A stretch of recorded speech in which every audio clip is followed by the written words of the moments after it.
What's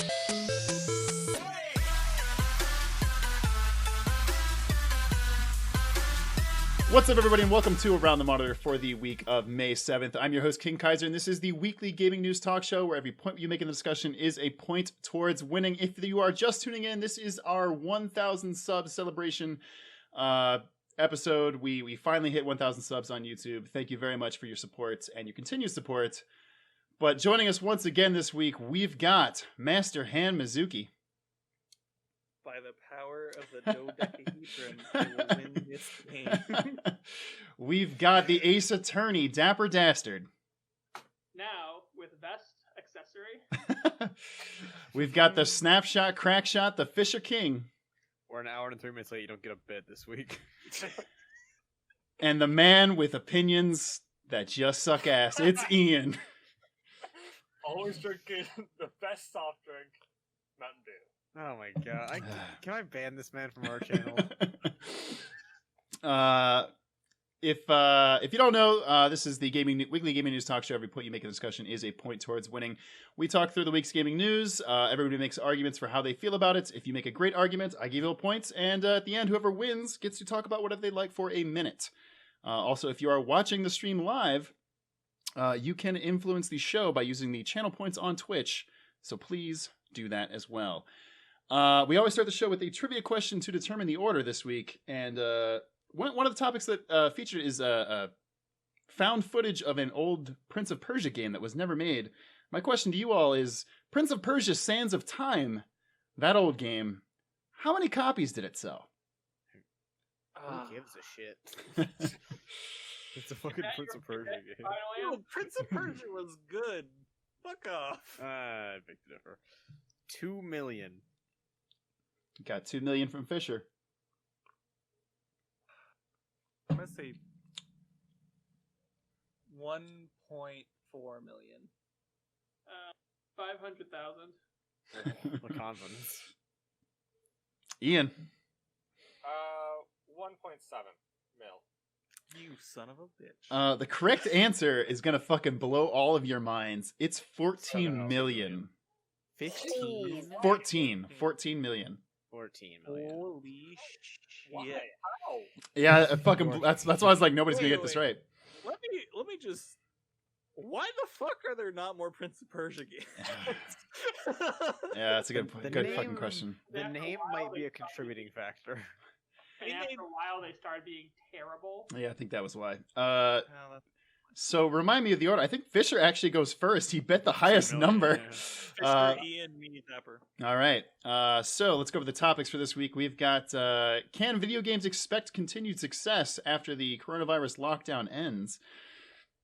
Pewdiepie has signed an exclusive streaming deal with YouTube. THQ Nordic and Koch Media trained IPs. Geoff Keighley announces his Summer Games Fest. We finally have a good story about Fallout 76. The community rallies together to support a beloved player. We have footage of the 8-year-old aforementioned unreleased Prince of Persia game. Dr. Disrespect is possibly spreading misinformation about coronavirus. Okay, he actually is. The Last of Us 2 leaks were apparently caused by a hacker and not by a Naughty Dog employee. The absolute crazy story behind the Doom Eternal soundtrack. Sony VR's team is developing a hand grip similar to the Vive. Does this mean we'll see a PlayStation VR 2? And Cyberpunk 2077 will let you mod your genitals. Fisher, where are we going? What? Go fast before we continue. Oh, yes. Xbox thing today. The Xbox So, thing was today. Anything from that. Yeah. Watch it, I don't care. Well, you should care because the first topic is yours to pick. So as much as I would love to talk about modded genitals, I'm going to talk about the very first topic. Can video games expect continued success after the lockdown ends? This is coming from our friends over at gamesindustry.biz. It's a very fascinating article. Yeah, if you have a .biz URL, I will not take you seriously. Damn.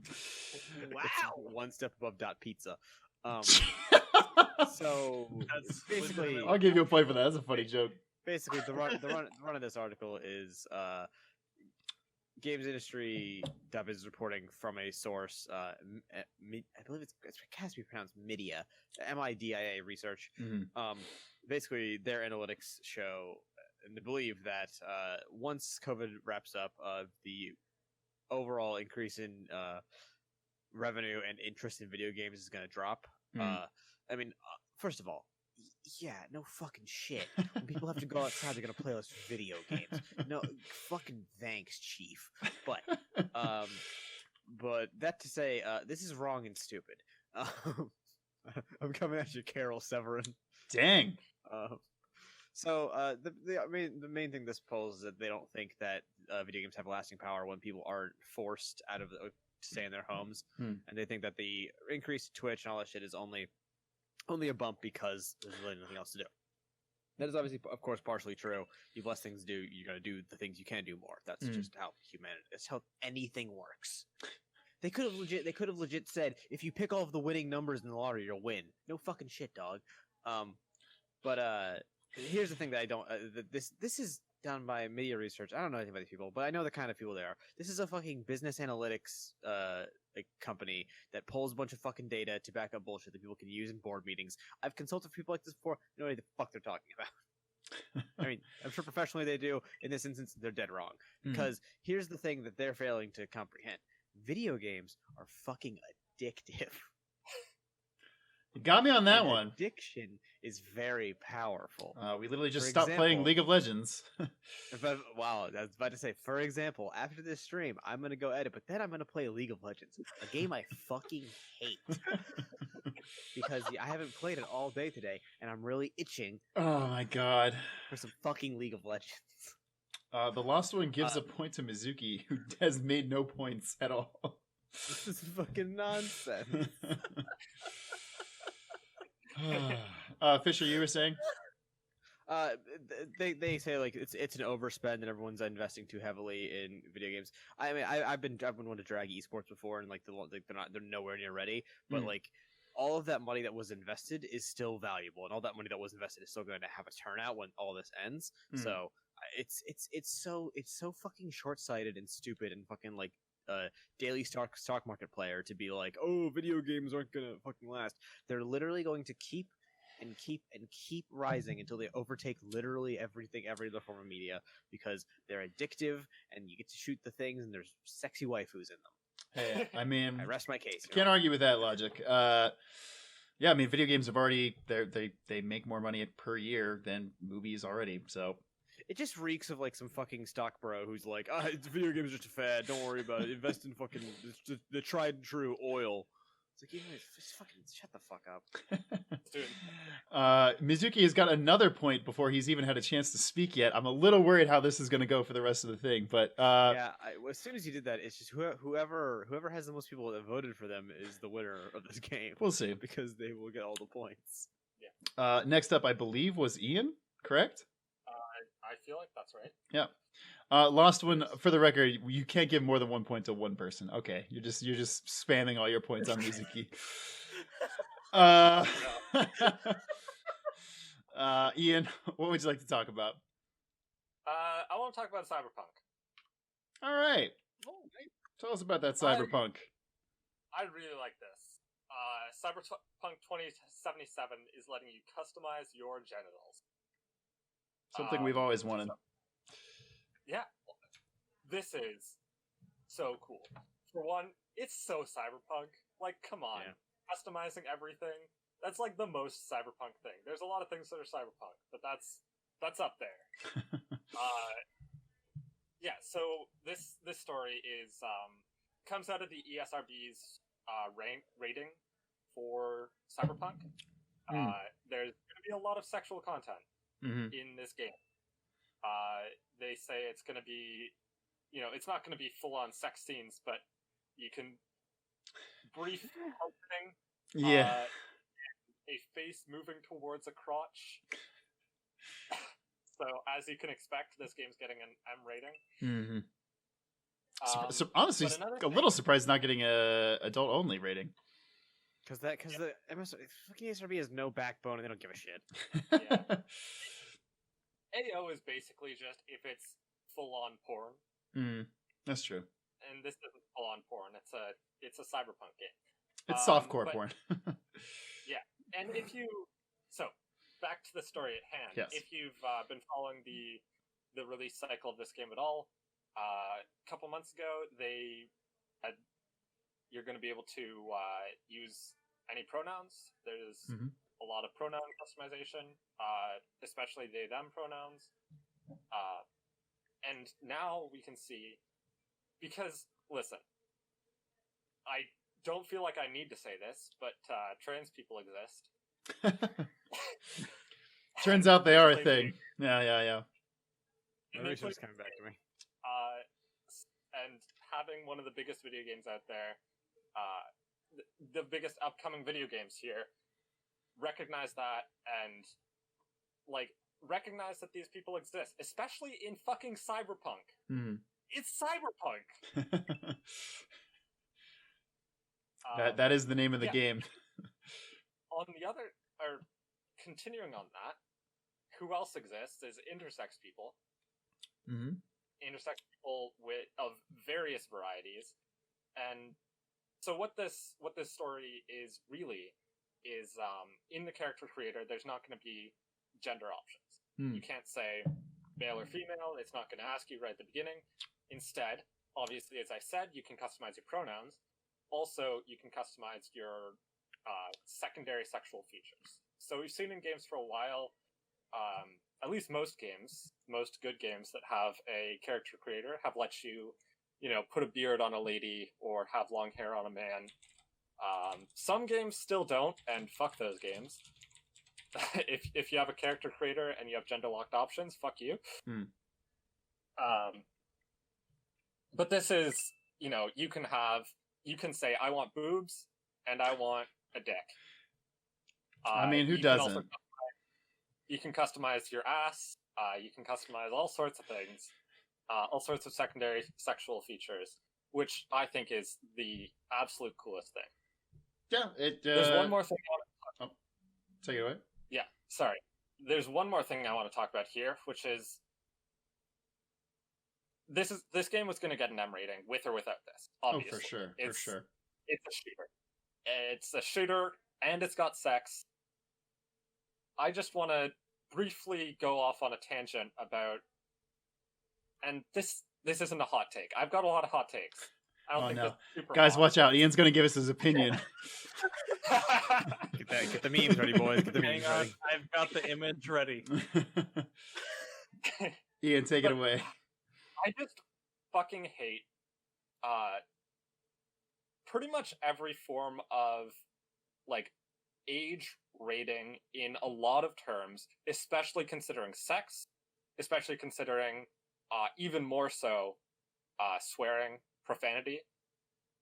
For one, kids can hear the word fuck, and kids can say the word fuck. It's not harmful. It's not going to hurt them to say the word fuck or any other word. Also, sex is a healthy part of an adult life for some people, for most people.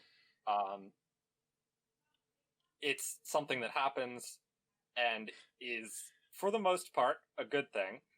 And children can learn about this stuff. It's not on the other hand, violence, there's been a whole debate about violence in video games. I'm not going to get too far into that right now. I played violent video games from the start, and I feel like, at least in that respect, I turned out fine.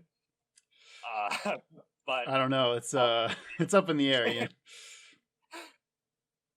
Obviously, it's an ongoing debate about how much violence kids should be exposed to, and how much that does affect their thoughts and development going For forward. sure. So I can definitely see that kind of thing.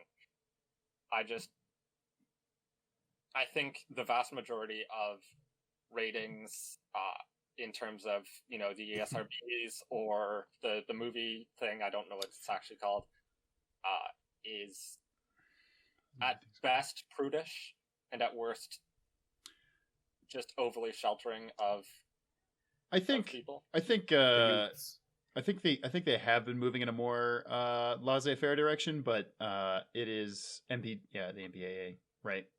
You'll all be hearing from the Catholic Decency Board after this. I'm sure we will. Yeah, we've come a long way. We don't have that anymore, but it's But we still have the fucking yeah. rating system which they devised. Yeah. But going back to a more video game centric topic, Mizuki, I believe you are up next. What would you like to talk about?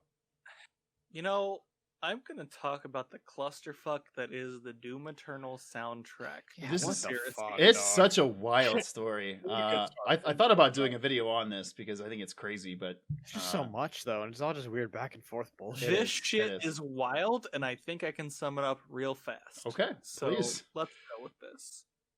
Alright, so the Doom Eternal soundtrack that was included in the Collector's Edition, a digital version, was released shortly after Doom Eternal the game. Mhm. A few people that are audiophiles and wanted to look at the actual quality of each individual track took a look at the waveforms, saw that the waveforms were compressed, they're shrunk, they're not as peaky as they would normally be if you had the raw footage. Mhm. They said, hey, this isn't a Mick Gordon thing. That dude's top tier audio engineer. Mick Gordon's like, yo, I didn't mix those. Wouldn't have done that. I'm better than that. And then this is the great part. Not Bethesda. ID came back. id Software was like, yo, listen. We gave Mick a deadline of end of March or something to deliver. Yeah, March was the first deadline. Yeah. He, towards the deadline, was like, hey, I can't quite get this done. Give me to mid-April or a week or so after that. Id was like, okay, you know what? We want a high-quality thing to be delivered for this soundtrack, so sure, we'll give you the extra few weeks.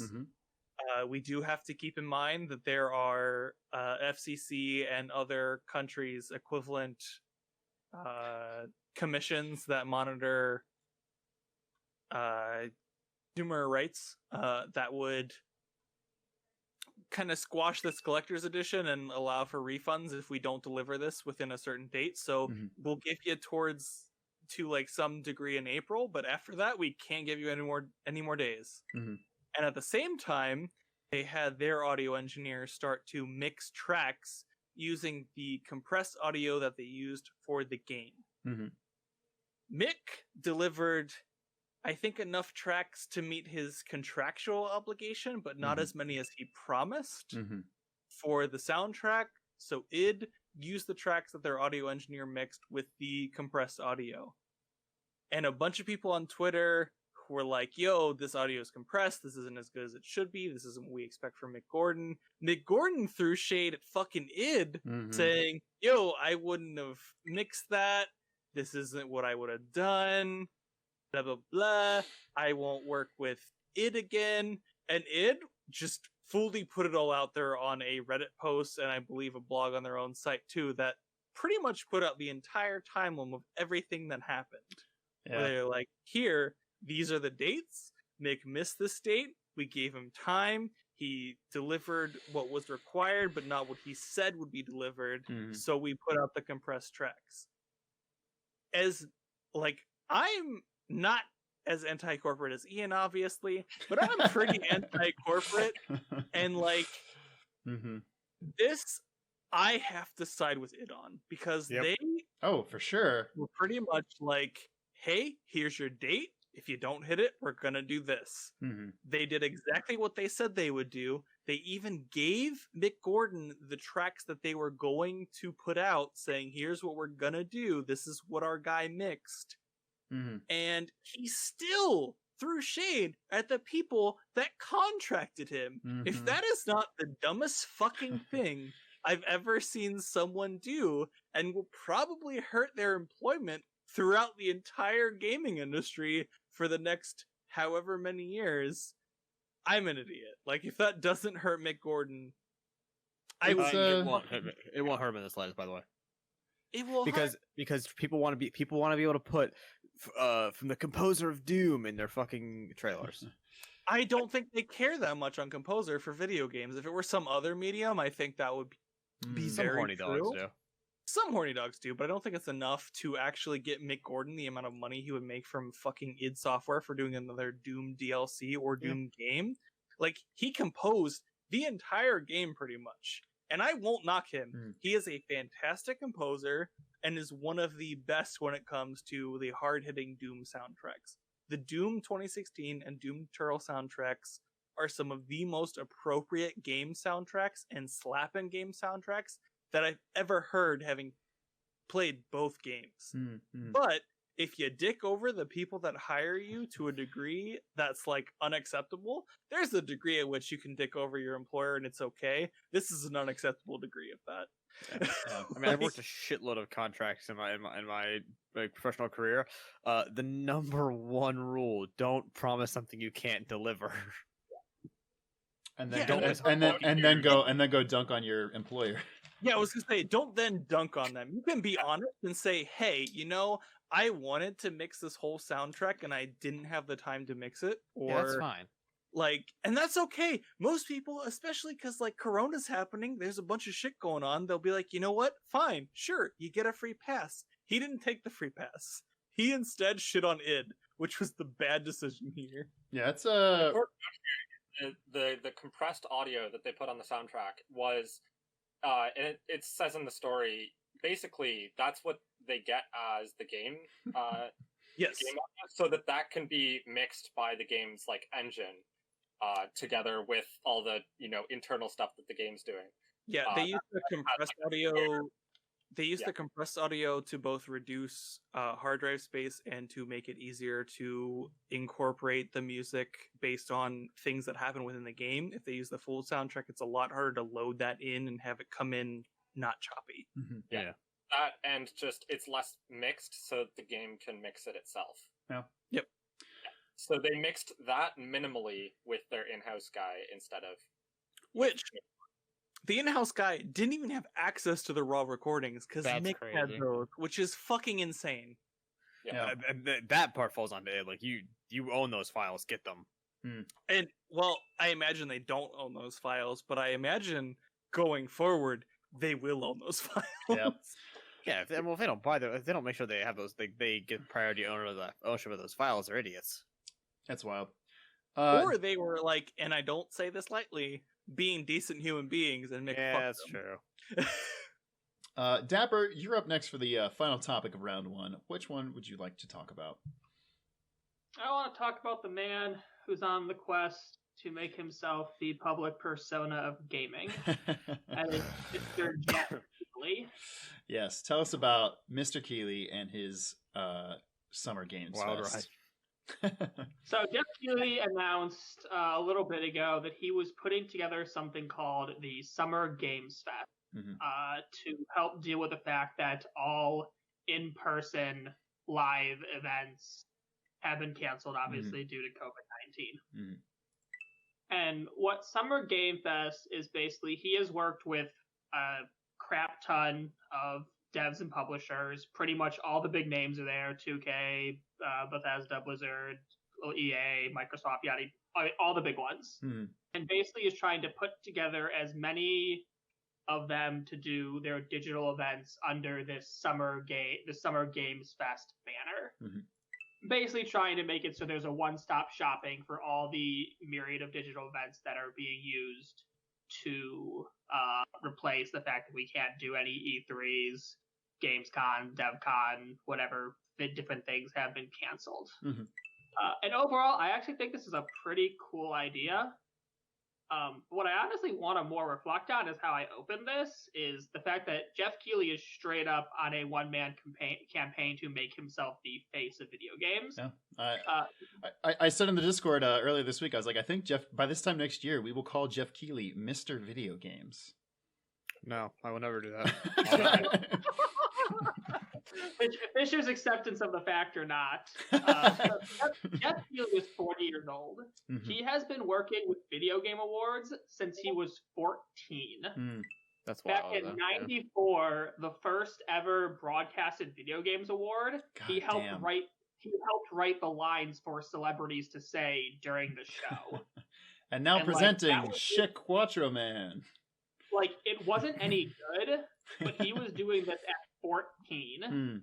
He then went to basically do the Spike Video Game Awards from 2003 to 2013 before, and what he's most known for now is starting his own video game awards, the Game Awards, from 2014 onwards. And we've done live streams on this show of the Game Awards for the last 2 years. Not perfect. They're a little goofy at times, a little silly. We give Keighley some crap, but some of us more than others. But to be entirely honest, like, it's an impressive thing that he has been able to make the closest. Again, it's obviously not as prestigious as, you know, the Oscars, but the Oscars are dumb anyway, and all these kind of shows are always somewhat dumb. But the fact that we have something that is even similar to that, with musical performances, all the big name industries, all the previews, the world premieres that happen to it, is honestly pretty impressive. And it's a lot of it is obviously he's not a one-man army, he didn't do the entire thing himself, but a lot of it is on the back of his efforts. And again, he's a decently household name at this point, but that is only going to increase as he now puts this Summer Games Fest under his list of accomplishments. And eventually he is going, and again, his ability to get all of these different devs and publishers all to unify, maybe is the wrong word, but to all work under, you know, all work for whatever he's doing is impressive on its own right. So it's pretty crazy. If you don't know the name Geoff Keighley, there almost certainly you will before this time next year. He is making a huge impact in video game media, and overall, I say it's some cool things that he's doing, regardless of whether you personally like him or not. Reliant K fan in the chat says world premiere.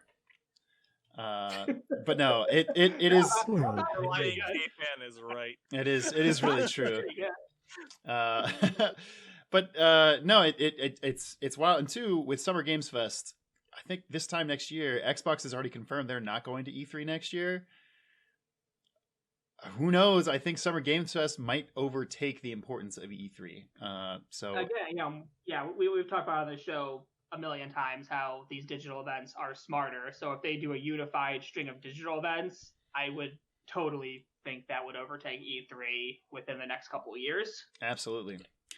We've talked all about how E3 is kind of dying. For sure. So. I hope his giraffe will be okay at least. You're not gonna let this joke go. It's so funny. You kidding me? We're coming to the end of round one here. We've got Mizuki in first with 13 points, thanks to I want to say it was like 4 different votes that he got from people in the chat. Bullshit. Followed by Dapper and Fisher at 10 and Ian at 8. Really quick before we go into the second round, I just wanted to say, hey, if you are watching, thank you so much for this. It does mean a lot for us to get to this 1,000 milestone subscriber on YouTube. If you wouldn't mind, please follow us on our Discord or on YouTube. Subscribe to us there. That would mean a lot. And you can keep seeing more content from us if you are enjoying this. And if you're not, just keep watching to the end. You'll still get your free game. Going into the second round, Fisher, you're up next. What would you like to take for your second topic? A lot of good stuff on here. That's what I said.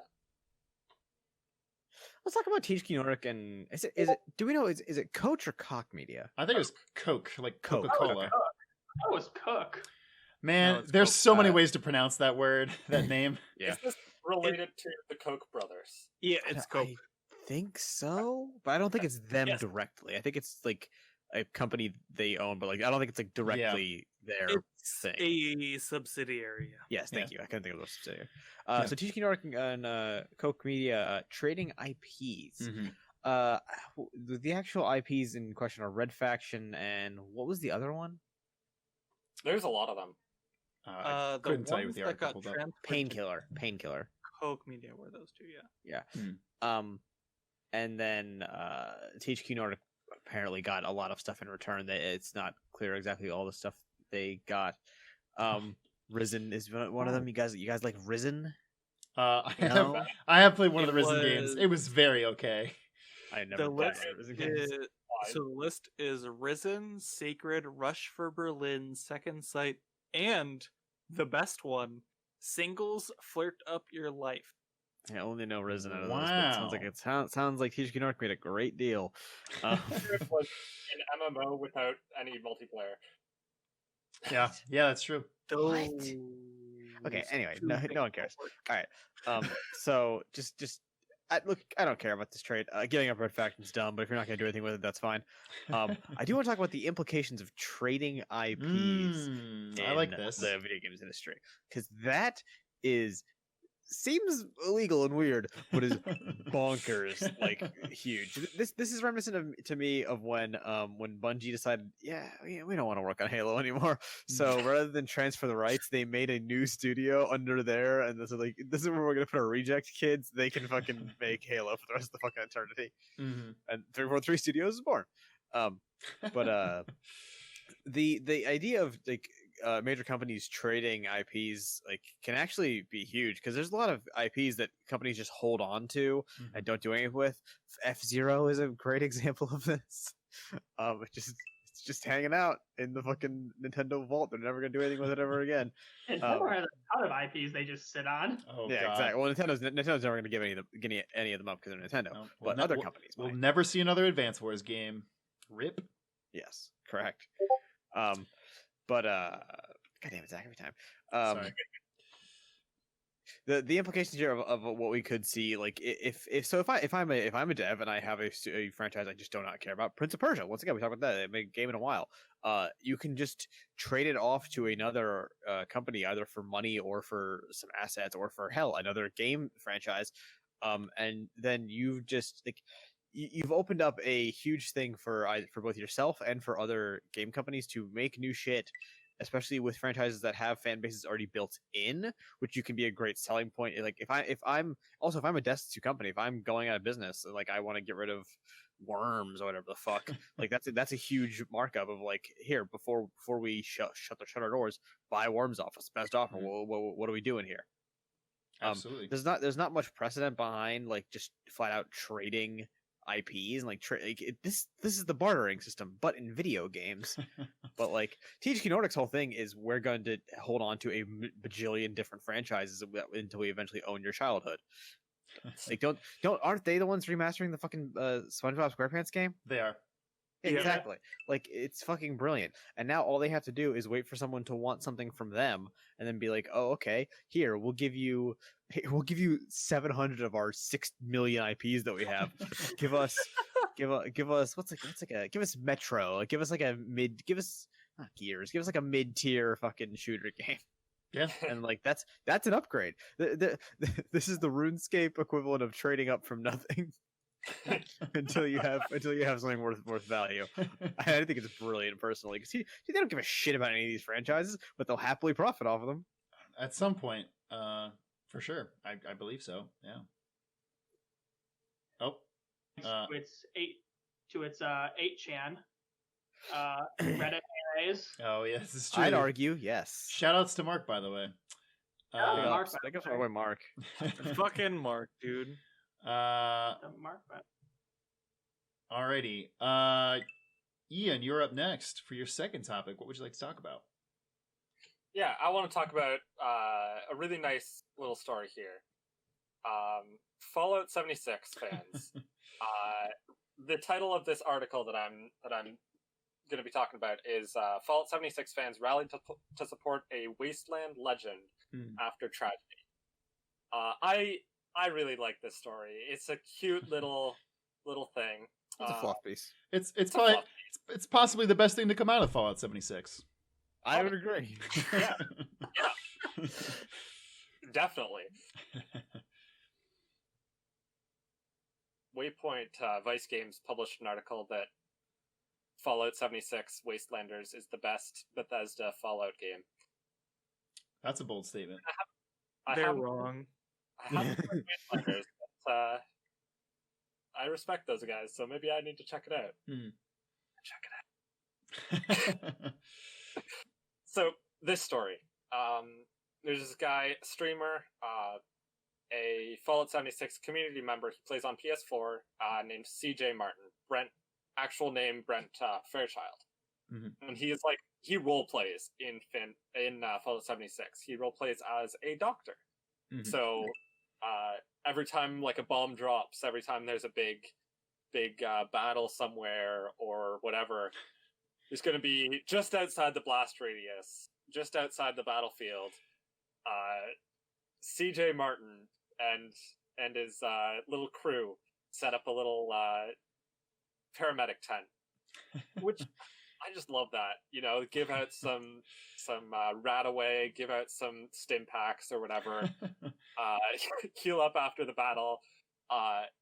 Also, you know, give out some gear. People lost gear. Here's some gear. Mm. Give some like end game content to the new players. Mm-hmm. Get them like satiated. This is just like a nice guy who's contributed a lot in his own way to the community and also built up a nice little community around him that makes the game better for everyone involved. It seems like a really fun thing to be involved with, and also just, can you imagine you're just starting out in Fallout 76 and this group of people comes up to you, says, "Hey, we're excited to have you in this game. Do you want this gun? And hat? Here's some stim packs. I would love that hat. Thank you. Hey, do you want to come to our base? You can set up. We'll protect you from the raiders. We'll help you get set up." Like, how great is that? Hmm. You always hear stories about. I read this story on Facebook the other day about this parent who has been listening to her kid and talking to her kid about playing games with his friends, and he's like 15 or something, 16, and he was playing with his friends on Fortnite, and they met this 10-year-old, and it was his birthday the next day, so they like threw a birthday party for him. He didn't have anyone to, you know, have a birthday party with because lockdown, and so they threw a birthday party for him, donated him some skins and stuff, got him some wins. Great little story. I got think some this skins, is got some wins. That's all you need, man. Yeah, get some of those chicken dinners. Those chicken dinners, baby. Victory Royales. So what the story is that's the setup. That's who this guy is, and what he has for the Fallout 76 community. The story here is his house burned down, Mm-hmm. or his house, had a fire. He is thankfully alive, and his wife and child are alive. Very lucky. I'm very happy for them. But he suffered severe burns. Mm-hmm. He was airlifted to Jefferson Burn Center in Philadelphia. He's still recovering. Mm. He's expected to make a recovery. I don't know if I can say full, because he'll still have, scars and everything, but he's expected to recover well. So I'm going to read this post verbatim. A guy named Kenneth Vieg, another Fallout 76 player, on PS4, he started a GoFundMe, and I really love this paragraph. Anyone who's played Fallout 76 on PS4 has heard of Doc CJ Martin, Brent Fairchild, and his clinic. He served as a leader of the community whose support, collaborations, and good nature have made him well known beyond that console alone. The damage to their home is severe, and while he recuperates, we wanted to mobilize the Fallout community that he has been there for to help through this time. Over 120 people as of time of writing, which was a couple days ago, have donated over $4,000. Wow. Give me a sec. I'm just gonna check where we're at now. $10,000. Wow. Nice. Wow. $1,690 have been donated from 313 donors. Wow. I love this story. For one, I'm gonna get a little political here, but I think this is another cold take. No, you getting political, Ian? This is a very cold take, which is fuck the American healthcare system. Okay, well, you've only gone on for 6 minutes on this topic, so please Oh no! tell us about the Sorry. healthcare system, Ian. Fuck the I mean, American healthcare system. he's right, but You shouldn't have to GoFundMe. No one should have to GoFundMe to be able to afford medical bills. You shouldn't have to beg for your life on the internet. Sit on your ivory hill in Canada and tell us about our healthcare socialized system. healthcare and your free pills. People are still in Canada going bankrupt or failing to get their pills. Some of them are, and some of them are half covered. It's a whole thing. Anyway, it's way better than paying hundreds of thousands of dollars for a 2-day stay in a hospital. At least We know, Ian. We don't love it. We're not pro healthcare, I assure you.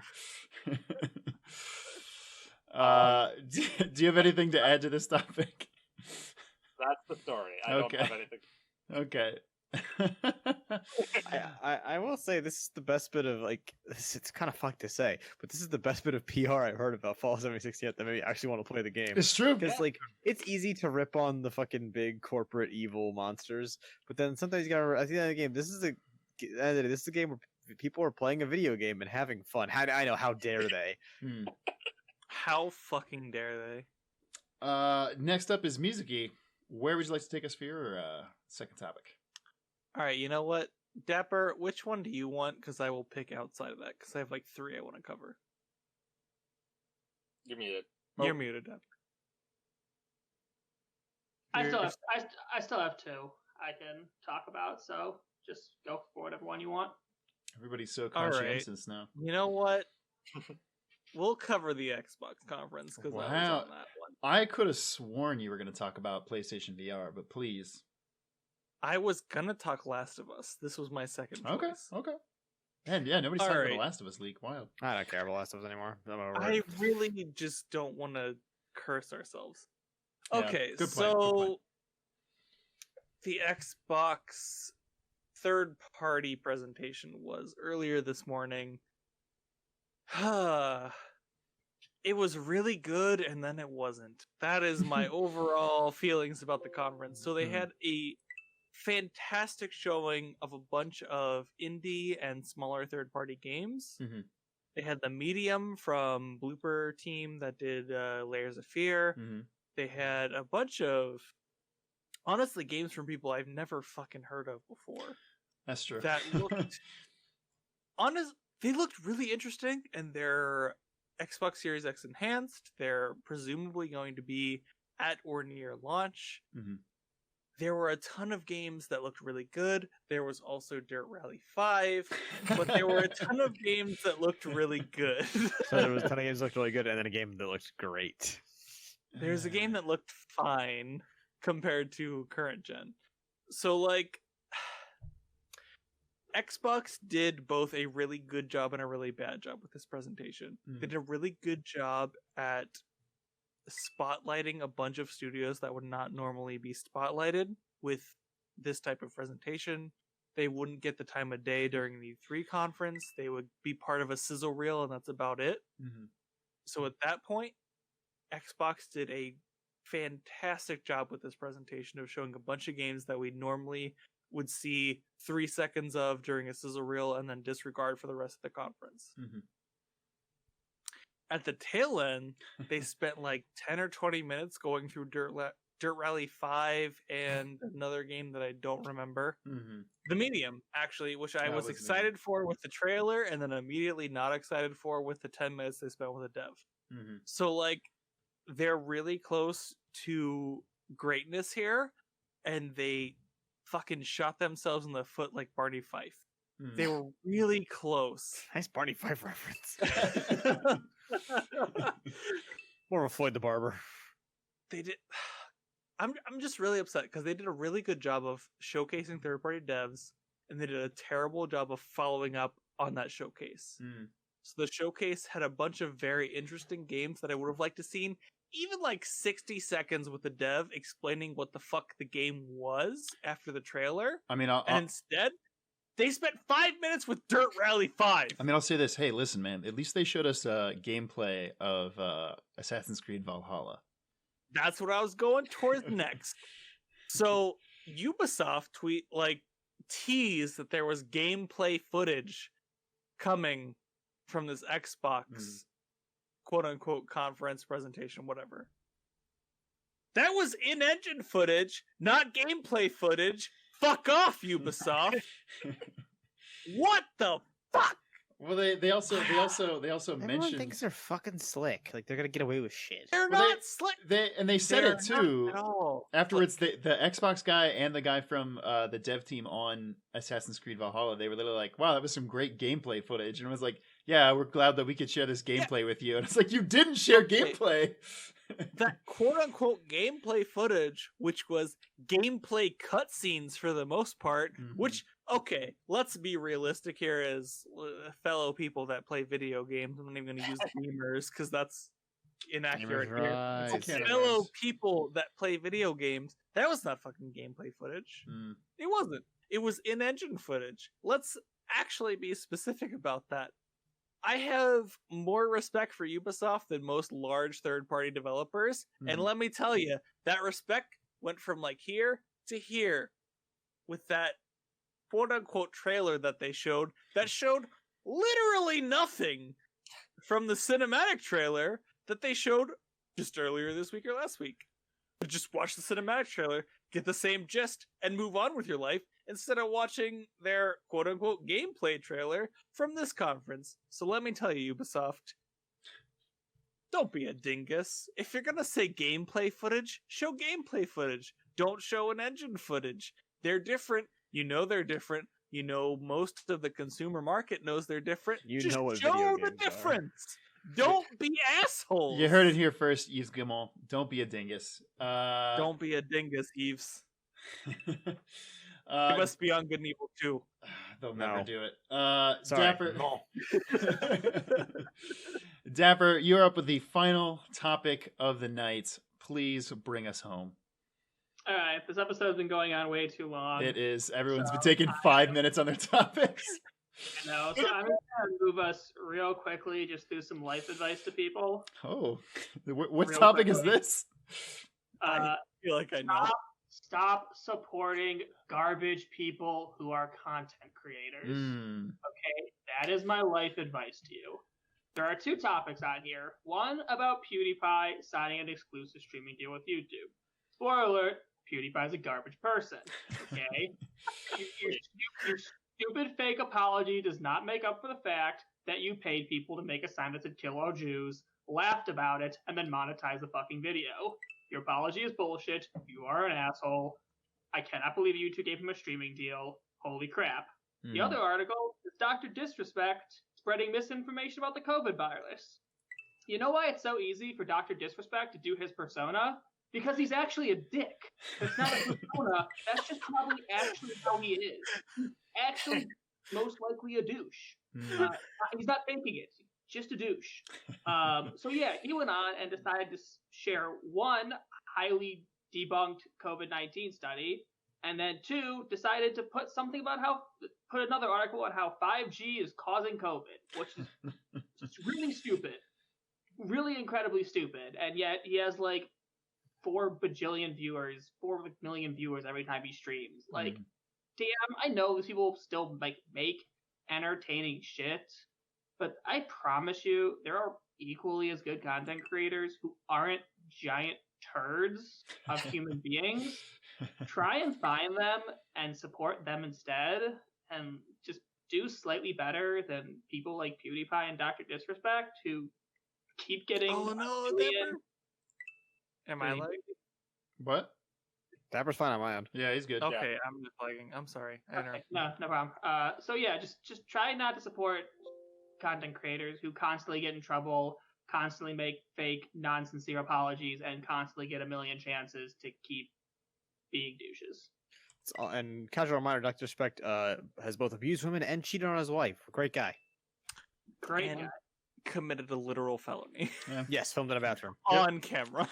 And PewDiePie said the N-word and intentionally misgendered trans people. So again, don't support douchebags. Yeah, I think that's a pretty solid point. But that's gonna do it for this week, and that means I was like, do I tie this around into a hey, support us on instead? a pretty sour note with the healthcare thing. Yeah. And then But that's gonna do it for this week. That means Dapper, Fisher, and Ian, it's time to go home and become family men because this week's winner is Mizuki. Mizuki, are you ready for your minute to win it? Why not? Please take it away. All right, first off, thank you for everyone for tuning in to this Around the Monitor 10-hour, 11-hour, 12-hour, At this whatever. point, we are currently at 10 hours and a half. We'll round that up to 11-hour marathon stream for the 1K YouTube sub mile marker. Appreciate everyone tuning out for this. Tuning in, not out. Second, real quick on the Last of Us 2 leaks. Don't be a dick. This also applies to the... What is this? The Dr. Disrespect and the PewDiePie stuff. Just stop being assholes. Like, that's really the whole message, is be decent to fellow human beings, and we won't be in a shitty place. All you need to know, just be decent. Don't leak stuff that people have been working on for literally like 5 years when you're not even one of the mistreated devs, as much as I do think Naughty Dog is mistreating their devs. If the devs aren't leaking it, guess what? People outside the devs shouldn't be leaking it. Those people want you to experience the game from beginning to end.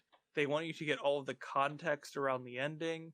They've been spending hundreds, thousands of hours on making an experience for you to experience, to go all the way through from the beginning to the end. So you have all the context, you get the finish, you get, whether it's a good or a bad ending for you, you get the entire context, the entire journey. Even if the ending isn't great, you know what? The journey probably was. So let's just be decent to each other. Let's stop leaking stuff. If you're part of the dev team and you leak it, you know what? That's fine. Something was done wrong to you and you leaked it. If not, leave it alone.